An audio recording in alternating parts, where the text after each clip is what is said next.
Hello guys welcome back to my mini blog. आज usual मु more morning drink नहीं गली तापर गोटे ब्रह्मपुरिया स्टाइल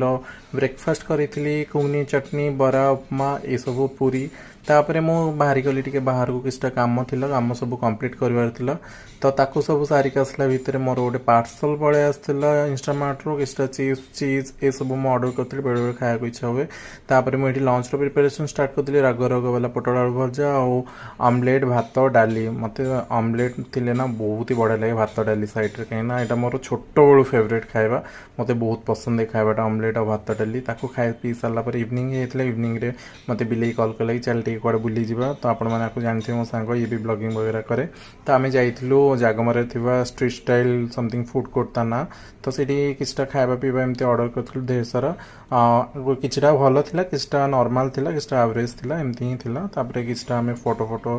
क्लिक कलु आ एठी मु टिके स्टाइल मारी वीडियो करते thank you for watching bye.